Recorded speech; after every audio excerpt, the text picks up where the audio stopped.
Gênesis capítulo 23, nós temos aqui feito a exposição sistemática e sequencial do livro de Gênesis, e chegamos agora no capítulo 23. Vamos fazer uma leitura de forma responsiva, eu lerei os versos ímpares, os irmãos lerão os versos pares. São 20 versos, tá? O 20º verso a gente lê junto. Todos acharam aí? Tendo Sara vivido 127 anos,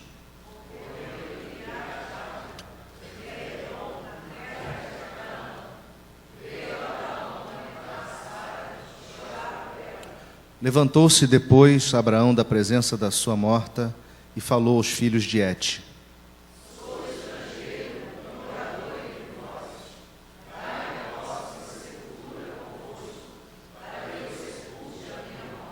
Responderam os filhos de Et a Abraão, dizendo: Ouve-nos, Senhor, tu és príncipe de Deus entre nós, sepulta numa das nossas melhores sepulturas a tua morta.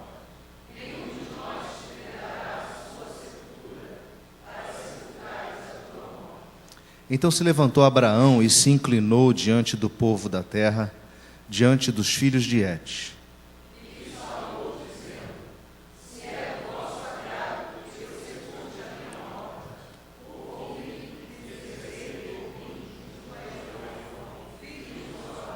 Para que ele me dê a caverna de Macpela, que tem no extremo de seu campo, que me dê pelo devido preço em posse de sepultura entre vós.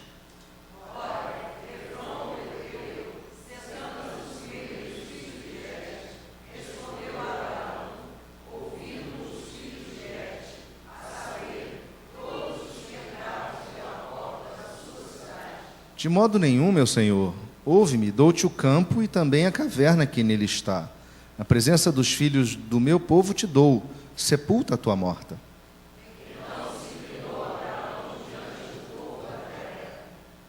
E falou a Efrom na presença do povo da terra, dizendo: Mas se concordas, ouve-me, peço-te, darei o preço do campo, toma-o de mim e sepultarei ali a minha morta. Meu senhor, ouve-me, um terreno que vale 400 siclos de prata, que é isso entre mim e ti? Sepulta ali a tua morta.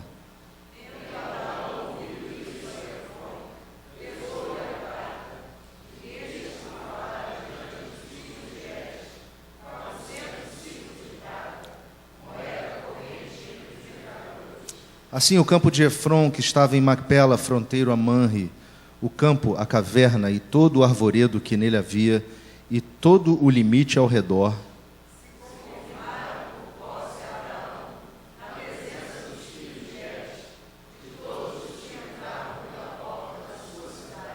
depois sepultou Abraão a Sara, sua mulher, na caverna do campo de Macpela, fronteiro a Manre, que é Hebrom, na terra de Canaã.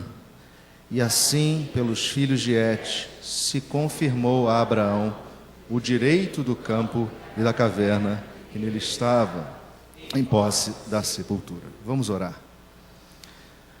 Senhor, se o teu Espírito não falar, nós não entenderemos. Se o teu Espírito não tocar os nossos corações, nós não sentiremos. Se o teu Espírito não abrir os nossos olhos, nós não veremos. Mas, Senhor, nós aqui limitados na nossa pequenez, na limitação da nossa natureza pecaminosa, nós queremos te pedir, fala conosco, fala ao coração dos teus remidos neste lugar, porque nós precisamos ouvir a tua voz. Que não seja a voz do mensageiro, mas seja a tua voz. Nós te pedimos humildemente que tu possas tratar o nosso coração e ministrar a ele nesta noite aquilo que necessitamos. Pois oramos assim, não em nosso nome, mas em nome de Jesus Cristo, o nosso Senhor. Amém. Irmãos, esse é um texto daqueles difíceis. Não difícil porque ele em si a exegese dele é difícil. Esse é um texto tão óbvio, tão claro, tão direto, que eu confesso a vocês a minha dificuldade em extrair dele uma lição prática para a nossa vida. E a única coisa que eu encontrei aqui, na verdade, talvez a mais importante, é a forma como lidarmos com a morte. Assunto ruim, assunto difícil, assunto que nenhum de nós normalmente quer tratar. Mas esse trecho e esse texto fala de morte. Esse texto tem cheiro de morte. Ele tem cheiro de dor, ele tem cheiro de aflição. E se tem uma coisa que o século 21 está tirando de você e de mim, é a capacidade de termos alguma expectativa com o porvir. Porque vivemos uma sociedade que visa o imediato, que visa o agora, que visa o aqui, que não considera o porvir.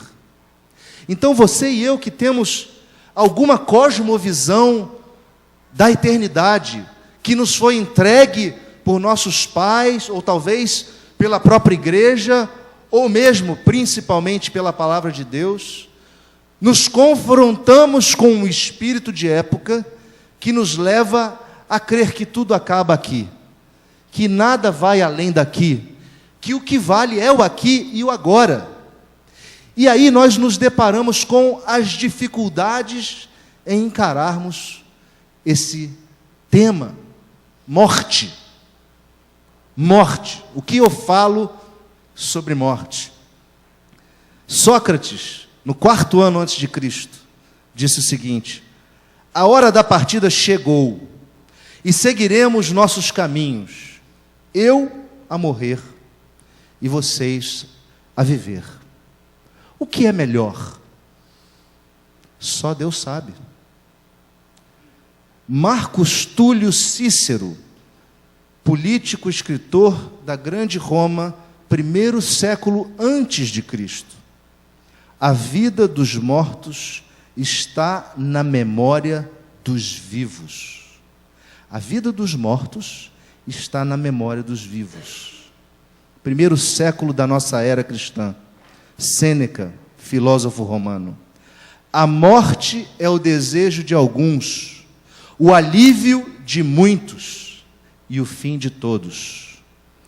Benjamin Franklin, século XVIII. Não temam a morte, pois quanto mais cedo morrermos, mais longa será nossa imortalidade. E Benjamin Franklin não era cristão, ele era um deísta que acreditava em Deus, mas não acreditava que Cristo era Deus. Martin Luther King Jr., século XX. Um homem que não é capaz de morrer por alguma coisa não está apto para viver. E por fim, Steve Jobs, século XXI. Ninguém quer morrer. Até as pessoas que querem ir para o céu não querem morrer para chegar lá. Não obstante, a morte é o destino compartilhado por todos nós. Ninguém jamais escapou dela. E é assim que deve ser. Pois a morte, com letra maiúscula, é a melhor invenção da vida, com letra maiúscula. É o agente de mudança da vida, com letra maiúscula. Limpa o que é velho para dar lugar ao que é novo. Irmãos, esse texto fala da morte de Sara. E de forma muito prática, eu queria apresentar para vocês uma reflexão a respeito de 3 aspectos da atitude de Abraão. Mas antes de falar disso, vamos contextualizar. Abraão estava numa terra que era a terra prometida. Ali em Hebrom, apesar de ser terra dos hititas naquela ocasião, era a terra que Deus havia prometido a Abraão. E observem que há uma relação familiar entre esse povo todo. Porque se você volta em Gênesis 10 e você vê o relato das gerações, você aprende que os hititas, os filhos de Et, do verso 3, 4, eles eram filhos de Canaã, que eram filhos de Cã, na verdade, que era filho de Noé. E nós precisamos lembrar que Noé havia amaldiçoado a Canaã, e havia dito que a sua descendência seria servo dos filhos de Sem, de onde vêm os semitas. De Cã, diz a palavra, nasceram vários inimigos de Israel. Nasceram os egípcios, os filisteus, os assírios, os babilônicos. Em Gênesis 11, você vê a genealogia de Abraão. Abraão vem da raiz semita, vem de Sem. Sem, que gerou Arfaxade, que gerou a Salá, que gerou a Éber, que gerou a Peleg, que gerou a Reu, que gerou a Serug, que gerou a Naor, que gerou a Terá, que gerou a Abraão. Então Abraão já era a 8ª geração após Noé. E aí, o que nós aprendemos com Abraão de forma prática nesse texto aqui? A primeira coisa é a seguinte: irmãos, o texto nos mostra uma atitude bem objetiva que você e eu já vencemos. Abraão lamentou. A primeira atitude prática nossa com relação à morte é o lamento, é o choro. E nós precisamos lembrar que na cultura judaica havia uma relação com o choro impressionante, porque o choro fazia parte da cerimônia do sepultamento. Não aquele choro apenas voluntário ou espontâneo, mas um choro que era acompanhado de pessoas que iam ao enterro para chorar. As pessoas eram chamadas para o enterro para chorar, eram chamadas mulheres carpideiras. Existem relatos disso na Bíblia, nos Evangelhos. As pessoas, muitas vezes, passavam chorando uma semana. A pessoa ia no túmulo chorar uma semana. Se a pessoa fosse importante, ela ia lá chorar no túmulo 30 dias. Houve 30 dias de choro pela morte de Moisés. As pessoas iam e fazia parte lamentar, fazia parte chorar. O profeta Jeremias registra essa prática. Ele diz no capítulo 9, versos 17 a 21, o seguinte: assim diz o Senhor dos Exércitos: considerai e chamai carpideiras, para que venham. Mandai procurar mulheres hábeis, para que venham. Apressem-se e levantem sobre nós o seu lamento, para que os nossos olhos se desfaçam em lágrima e as nossas pálpebras destilem água. Ouvi, pois, vós mulheres, a palavra do Senhor, e os vossos ouvidos recebam a palavra da sua boca. Ensinai o pranto às vossas filhas, cada uma a sua companheira, a lamentação. Queridos, nós precisamos chorar diante da morte. Sabe por quê? Porque, primeiro, é a coisa mais natural de quem se separa de alguém fisicamente. É a coisa mais natural da vida humana, o choro, o lamento, o luto. É no meio do choro que brota um consolo. É no meio do choro que você percebe que tem gente que se preocupa com você, que chega do seu lado e chora com você. É no meio do choro que você é lembrado do que Deus diz a respeito da morte. É no meio do choro que você ouve a palavra de Deus dizendo assim: preciosa é aos olhos do Senhor a morte dos seus santos. É no meio do choro que você ouve um irmão, uma irmã chegar e citar para você o Salmo 30, no verso 5, dizendo: porque não passa de um momento a sua ira, e o seu favor dura a vida inteira. Ao anoitecer pode vir o choro, mas a alegria vem pela manhã. Irmãos, diante da morte, chorar é terapêutico. Nós precisamos chorar. Eu conheço um irmão que desde pequeno ele ouvia do pai dele: não chora não, moleque, que isso não é coisa de homem. Não chora não, moleque, que homem não chora. Para de chorar, moleque. Engole essa lágrima, seca esse olho. Resultado, esse irmão tem a minha idade e ele não consegue chorar. Ele não consegue derramar lágrima. Porque aquela palavra daquele pai impediu que ele vivenciasse essa experiência mais humana que é o choro. Como alguém não consegue chorar? Irmãos, o texto diz que Abraão lamentou a morte da sua mulher. Abraão se derramou, chorou. Mas o texto também diz que Abraão tomou uma atitude. E na morte, diante da morte, nós temos que tomar atitudes. Nós temos que ser práticos. Nós temos que ser ágeis. Nós temos que ser diligentes para resolver as questões legais, para resolver as questões administrativas da família, para resolver tudo que tem que ser resolvido. Nós não podemos dormir em cima de um choro que durou a noite inteira. O dia seguinte a gente tem que levantar e resolver. A gente tem que tratar o funeral, a gente tem que tratar tudo. Parece estranho eu estar falando disso aqui, mas é isso que Deus colocou no meu coração. A gente tem que ser diligente diante da morte, irmãos.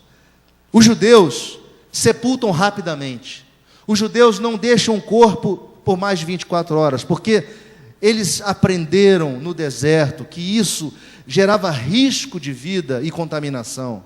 Por uma questão sanitária, a prática judaica é um enterro que acontece em menos de 24 horas, o prazo é esse. E Abraão então foi diligente, mas ele foi diligente não só para preparar o corpo de sua mulher, porque havia um preparo, havia todo um envolver em panos, em aromas. Abraão teve que conversar com os donos da terra. E observem que aquele povo ali, o povo os hititas, aquele Efron, aquelas pessoas pertenciam à dinastia de Canaã, que havia assumido a posição de servo. Porque eles chegam para Abraão e eles querem dar o campo a Abraão. Eles falam: você é príncipe de Deus. Você vê isso registrado. Abraão, você é príncipe de Deus, eu vou te dar o campo. Abraão fala: não, de jeito nenhum, eu quero pagar por isso. Eu quero pagar por esse campo. Por que Abraão queria pagar por esse campo? Porque comprar aquele campo, a gruta de Macpela, naquela cidade de Hebrom, era garantir legalmente, de forma que não haveria nenhuma sombra de dúvida e nenhum tipo de ação contrária, que a sua dinastia, que a sua herança possuiria legalmente aquela terra. Ele teria direito legal sobre aquela terra. Ele poderia ter os seus parentes ali sepultados. O símbolo da compra desse campo na vida de Abraão demonstra que ele era uma pessoa que vivia de forma coerente com aquilo que ele esperava, com aquilo que havia sido prometido. Deus havia prometido a terra de Canaã. Ela será sua, Abraão. E Abraão, então, nessa atitude, diante da morte, toma uma atitude prática, que demonstra a sua coerência, dizem os comentários, diante da sua fé e expectativa de que aquilo era herança dele. Portanto, ele vai e compra, e paga um preço alto. Dizem os comentários também, que aquele preço de 400 mil ciclos era uma exorbitância, era um dinheiro muito grande para o que ele efetivamente estava comprando. Mas ele queria resolver, ele queria garantir. Irmãos, nós precisamos, diante da morte, precisamos ser diligentes, organizar as coisas da família, organizar as contas, organizar as senhas, organizar as informações. Nós não podemos deixar para a hora do aperto. Nós precisamos ser diligentes. De novo, parece muito estranho eu ficar fazendo essas instruções de púlpito. Mas veja, eu não quero só falar do choro, eu não quero só falar da diligência de Abraão, porque isso faz parte do processo. Mas eu quero falar de algo maior, e essa é a terceira atitude. E essa atitude não está no texto, ela está implícita no texto, mas ela não está clara no texto. A atitude de Abraão diante da morte é a atitude da esperança. E aí, irmãos, nós precisamos de uma chave hermenêutica para abrir essa porta e entender o que aconteceu no coração, ou o que acontecia no coração de Abraão. E eu quero te convidar a abrir a carta do escritor aos Hebreus. A carta de Hebreus, no capítulo 11. Abra aí, por favor.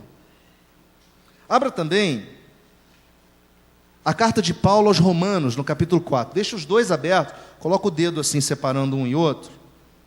Porque essas duas passagens nos dão a chave de entendimento, de interpretação a respeito do que aconteceu no coração de Abraão, ou do que acontecia no coração de Abraão. E esse é o ponto que eu queria trazer essa noite, de mais significância para a nossa reflexão.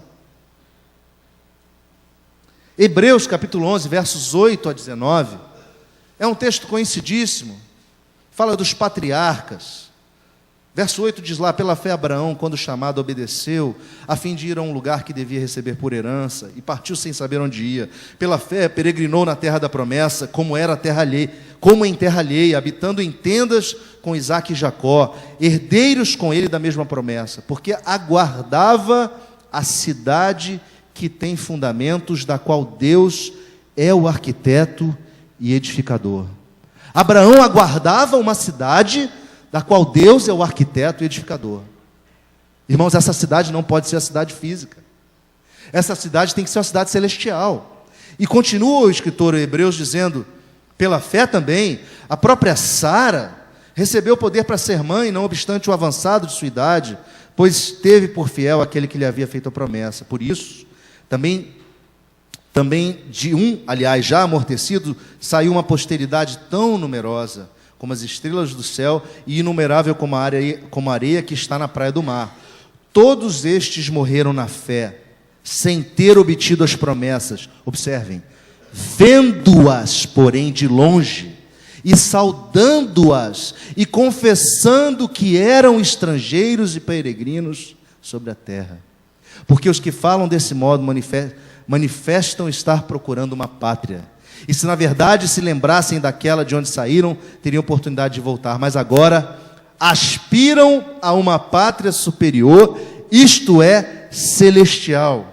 Por isso Deus não se envergonha deles, de ser chamado seu Deus, porquanto lhes preparou uma cidade. Irmãos, diante da fé, diante da morte, a atitude é a atitude da esperança. A atitude é a atitude de quem olha além da morte. A atitude é a atitude de quem está vendo lá na frente, esperando aquilo que Deus havia prometido, confiando naquilo que Deus havia falado. Abraão vivia assim, ele era o pai, ele foi o pai da fé. Ele cria nessa expectativa, ele cria nessa esperança. Veja o que diz Paulo no capítulo 4 de Romanos. Agora voltem a Romanos, capítulo 4, 13 a 18. Capítulo 4, 13 a 18. Não foi por intermédio da lei que a Abraão ou a sua descendência coube a promessa de ser herdeiro do mundo, e sim mediante a justiça da fé. Pois se os que da lei é os que são os herdeiros, anula-se a fé e cancela-se a promessa. Porque a lei suscita a ira, mas onde não há lei também não há transgressão.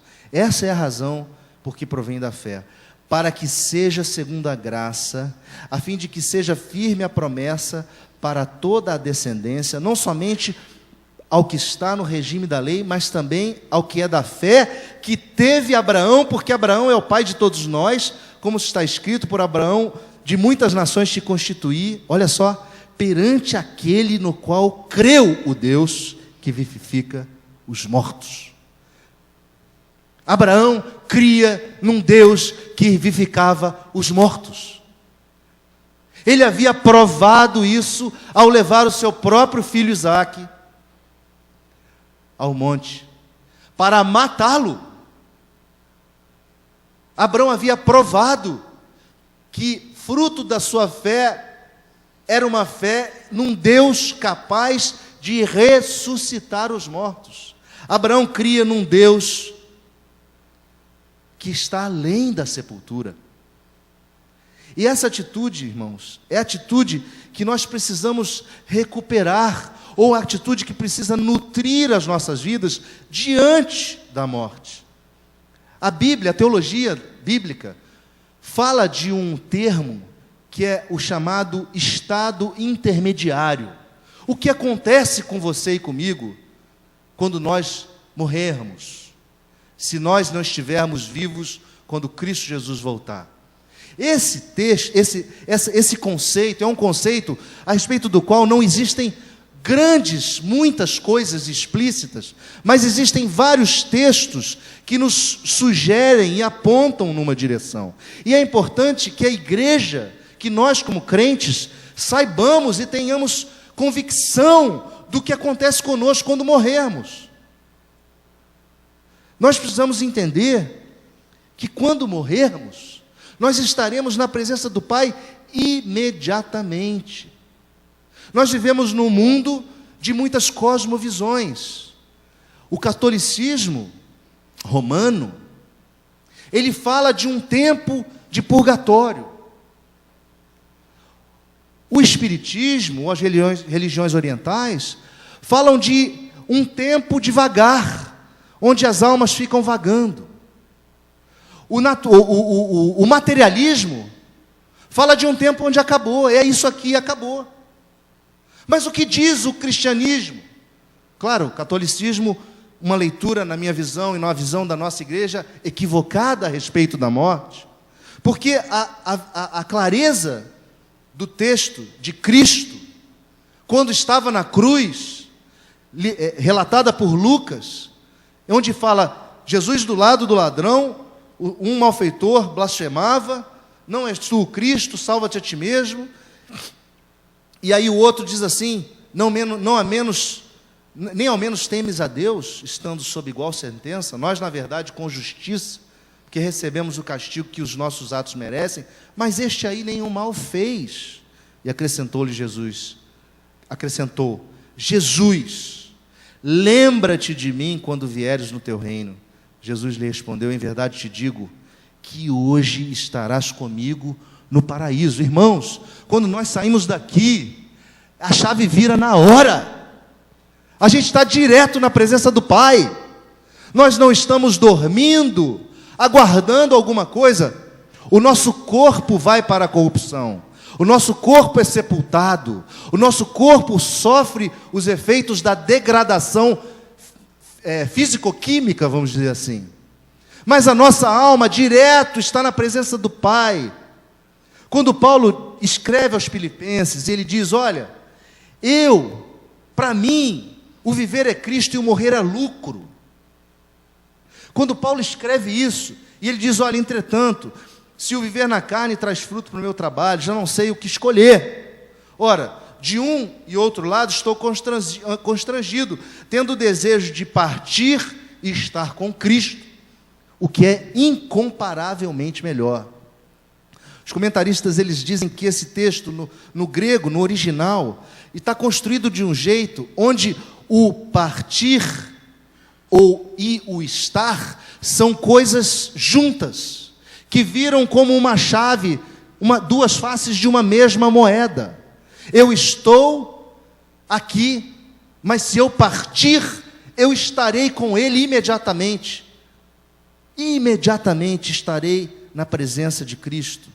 Quando Paulo escreve aos Coríntios, ele diz lá no capítulo 5, na segunda carta, ele diz, olha, nós sabemos que se a nossa casa terrestre, deste tabernáculo, ou seja, o corpo, se desfizer, nós temos da parte de Deus um edifício, casa não feita por mãos, mas eterna nos céus. E por isso, neste tabernáculo, ou seja, neste corpo, nós gememos angustiados, não por querermos ser despidos, mas revestidos para que o mortal seja absorvido pela vida. Ora, foi o próprio Deus quem nos preparou para isso, outorgando-nos o penhor do Espírito.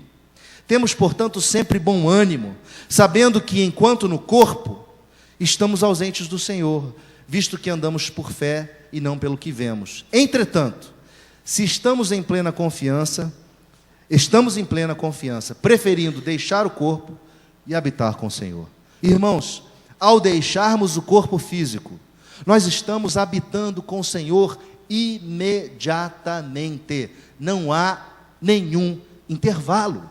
E isso tem que consolar você e a mim quando enfrentarmos uma situação de luto, de perda, de alguém que era do Senhor. E aqui um parêntese. Nós não sabemos as coisas que acontecem na vida de alguém que está num leito de fim de vida. Nós não sabemos, nós não temos como julgar, nós não temos como escrutinar aquele coração, mas nós temos que manter a nossa confiança, e nós temos que nos alegrar com aqueles que professaram a fé. Nós temos que nos alegrar porque saberemos ou sabemos que eles experimentaram ou experimentam da presença de Deus imediatamente após a sua partida. Esse é o consolo que tem que estar em nossos corações.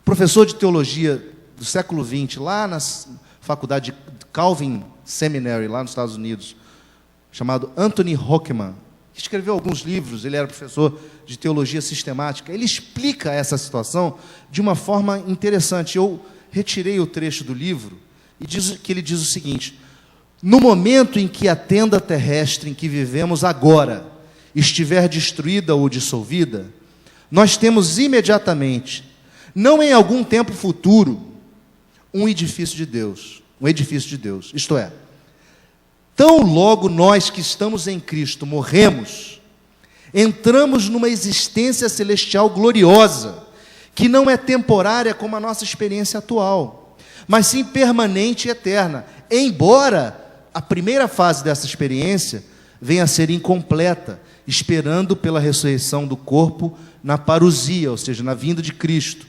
Todo este modo de eternidade será glorioso, muito mais desejável do que nossa experiência presente. Irmãos, se nós partirmos antes da vinda de Jesus, nós estaremos com Cristo. Nosso destino é o altar do Deus Todo-Poderoso. Quando João escreveu a visão dele, lá em Apocalipse, no capítulo 6, e ele está relatando a visão do 5º selo, ele fala que ele viu as almas daqueles que tinham sido decapitados por causa da palavra de Deus e por causa do testemunho que sustentavam.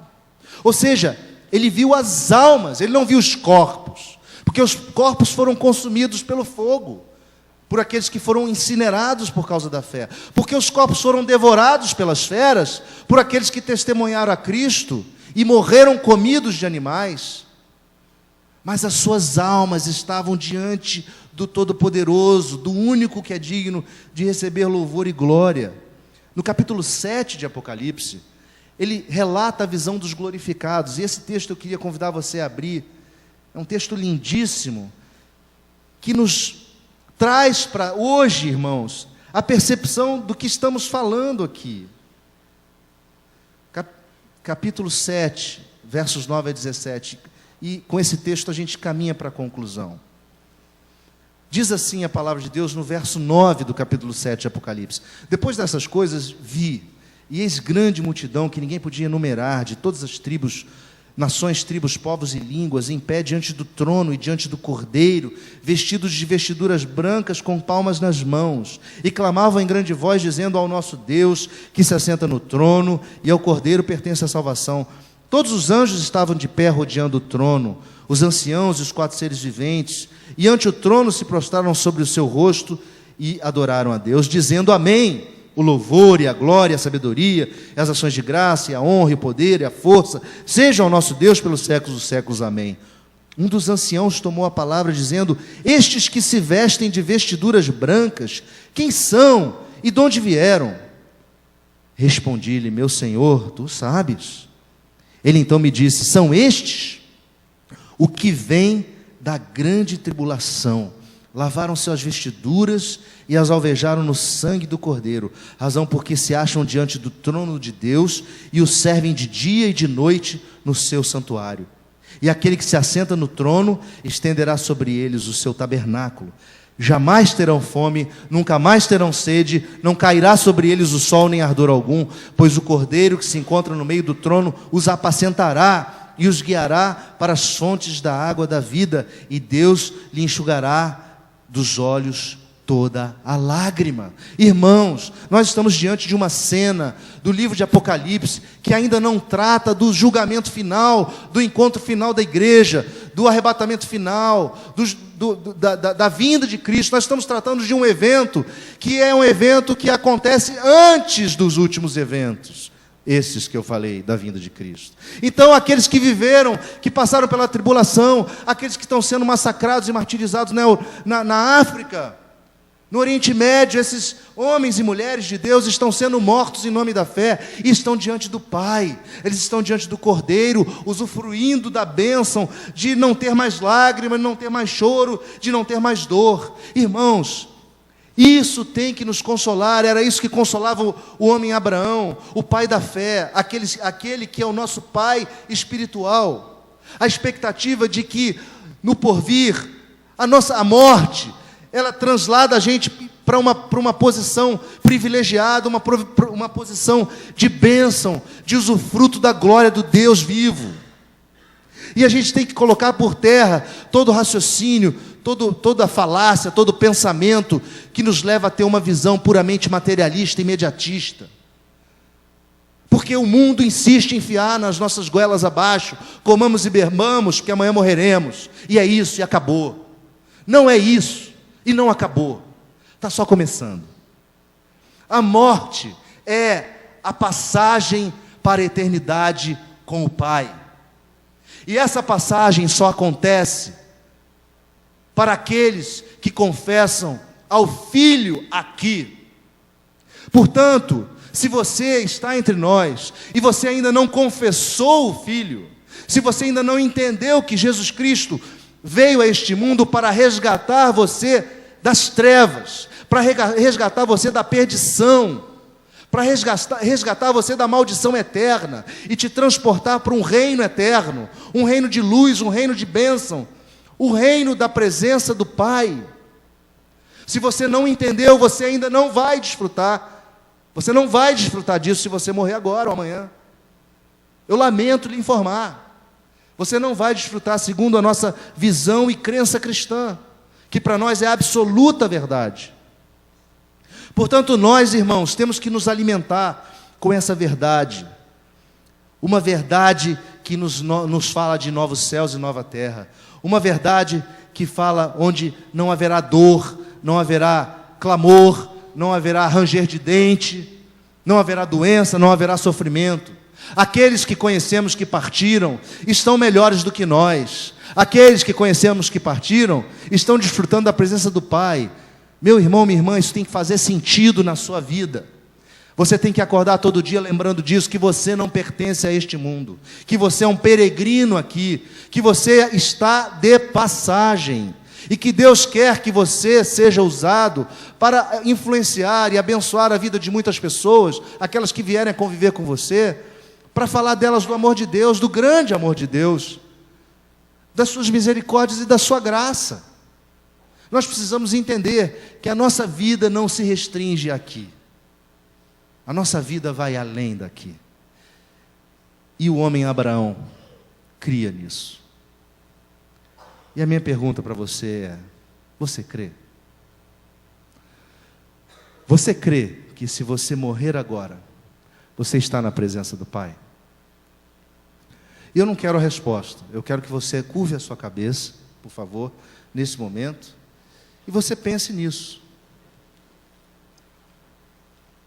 Tudo que você ouviu, aprendeu na vida, realmente te traz essa convicção de que você estará na presença do Pai como alguém que foi resgatado pelo sangue do Cordeiro?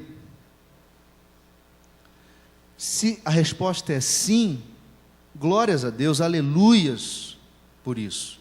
Se a resposta é não, eu convido você a uma reflexão honesta.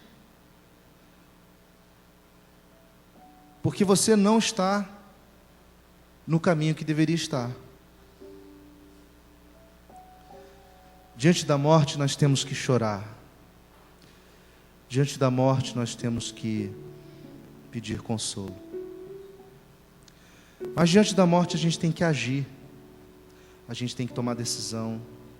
A gente tem que ser diligente. Mas, sobretudo, diante da morte, nós temos que ter esperança, confiança, segurança e expectativa de encontrarmos o Salvador. Isso é o que vai fazer a gente encarar a morte. Vamos orar. Senhor, é muito difícil essa palavra, porque nós somos tentados a viver por aquilo que vemos. Porque aquilo que nós vemos muitas vezes nos engana como sendo a realidade. E a tua palavra revela que na verdade não é, porque a realidade vai muito além. A realidade toma outra dimensão, a dimensão daquilo que não se vê. E esse texto nos levou a essa reflexão sobre aquilo que não se vê. E nós queremos então nessa noite, ó Deus, te pedir que o Senhor implante no nosso coração essa certeza a respeito da morte, para que nenhum de nós fique angustiado, com medo, inseguro, mas que nós descansemos nas tuas mãos, para que nós confiemos no Senhor, caminhemos em submissão à tua vontade, sabendo que todos os nossos dias foram contados e definidos e determinados, quando nenhum deles ainda existia, diz a tua palavra no Salmo 139. Que a gente não se angustie com aquilo que a gente não conhece, que a gente não se angustie com o quanto tempo vamos viver, porque viveremos o quanto tempo o Senhor quiser. Mas, ó Deus, dá-nos um coração cheio de expectativas, dá-nos um coração cheio de vontade de te encontrar, dá-nos um coração firme nas tuas promessas e que descanse debaixo da tua soberania. Nós precisamos desse coração e nós te pedimos isso em nome de Jesus. Amém.